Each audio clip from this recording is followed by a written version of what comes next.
There's no surprises here that the instruction manual's quite small and there's nothing to it. However, with this being a magazine release, I am surprised that it's all in full colour, so it's definitely a very nice touch. So the actual parts list that you're going to get here is 29 parts by the looks of things.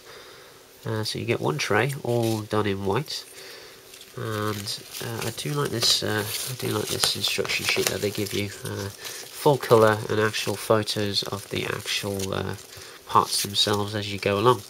So I'll just quickly pan through all of these. So there's a fair bit of detail. I mean, it's not fantastic. Colour separation isn't what you want, even though there are all these parts. So you're still going to have to mask off a lot of areas and paint them. They're not going to be all colour well separated for you, even if they are all in white to begin with. So, and the cool thing with this kit is, of course, there's a full double-page spread of how to actually do the transformation. So that's for the 00 Gundam. This looks like it's for the 00 and the 00 Riser Gundam. And then of course you've got the whole rest of the gang. So you've got the Arios, the Cerevi, and the Cheridum is in here somewhere. Okay, well they don't show in the back of the magazine, but you can do it on the Cheridum, the Susanoo, and some of the others I think as well. So not a lot to it. I mean, I think that's the important shot for you guys to see. There are 29 parts to this kit. So now let's take a look at the actual tray itself. And straight away what strikes me with this version that I have is, I'm not sure if it's like this in the original Hobby magazine, Japan magazine release, but the actual plastic, unlike Bandai normal kits, it's not perfectly smooth. It's kind of got a satin finish to it. I mean, it's still smooth to the touch, but you can definitely see like a little light texture going on in there. So nothing that a coat of primer wouldn't fill in, to be honest. So I think we're okay there, to be honest. So I'm just going to focus in and try and give you guys a shot of the actual swords, because I'm sure that is pretty much the main part for anybody wanting this. So as you can see, all of this stuff, whilst there's a lot of detail, you're going to have to mask it off and paint it all. So I'd almost be in the frame of mind to treat this as almost like a resin kit.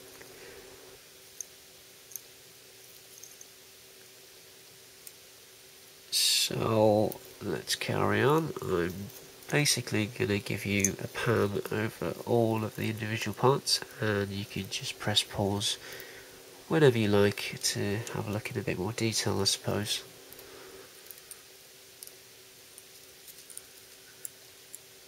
And these are looking very sharp actually, these pieces right here, especially with the circular indents.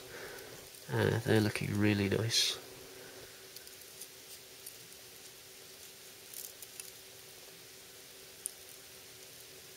And these winglets, they're looking good as well. So the panel lines are very straight and they look consistent, so I'm sure that would look really good once painted up and detailed.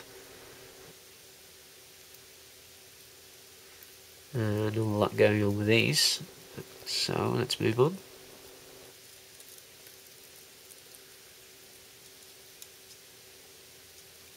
And these last few parts are looking quite nice.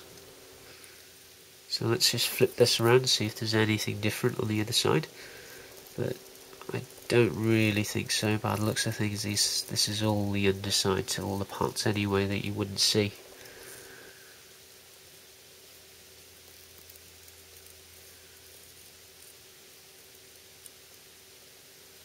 Once again, the panel lines are on both sides of these winglets. So there you have it. That's there's not a lot to show. That is the complete XN Riser tray. And it's not surprising. I mean, as I said, with these, even with these really impressive Dengeki Hobby 1/35th scale, I don't even know what I'm doing though, I'm just going to grab it. These 1/35th Dengeki Hobby bus 1/35th scale, they are really nice, but you know, they're still in white, so it's no surprise there. Once you paint these up, and you're going to have to, then they're going to look really cool. So is this recommended? Well, it's if you can find the magazine and make sure it does come with this pack for you know, near the original asking price, then definitely go for it. Me personally, I love having sort of out of the normal type things, so you know, everyone has this 00 riser, but not everyone's going to have it plus the XN riser, so you know, that's my reasoning for wanting one of these in the first place. But if you go on eBay, I'm sure people are going to try and charge a ridiculous amount for the magazine plus this XN riser, so for me to find this in the GoGo form, then it's definitely worth it. I mean, I didn't pay a lot, paid definitely less than, you know, maybe half the price of the magazine by itself, so you know, I'm not going to get into too much with where to buy and all the pricing and all that, but you know, if you to ask me personally, then yeah, I'd definitely get this for what it's worth. It takes a bit of work, and a lot of painting, but you know, it's so cheap, to be honest. I would see this as a project to just practice on, if nothing else, if you're new to all this. So don't be too daunted by the, you know, the non-coloured parts. I'm sure that you can give it a go and still come up with something pretty decent, and you'll definitely have something unique, so that's definitely worth it. And it's basically thumbs up from me so far. So that's this unboxing review. I'll put this all together, and I'll do another video where you'll actually see it built, and I'll try and stick it onto a few of my high grade kits. But as you can see, I've got quite a lot of these 00 kits, and the box is looking brand spanking new, because it's been on my shelf for about a year or so, and you know, I just can't be bothered to build them. So we'll look out for the completed build of this and that sometime in the future. So once again, thank you very much for watching. Feel free to leave any comments and let me know what you think about this, and if you've seen it anywhere else. And as always, if you like this video, then please press like and subscribe if you haven't, and I'll see you shortly in the next video. So thank you very much.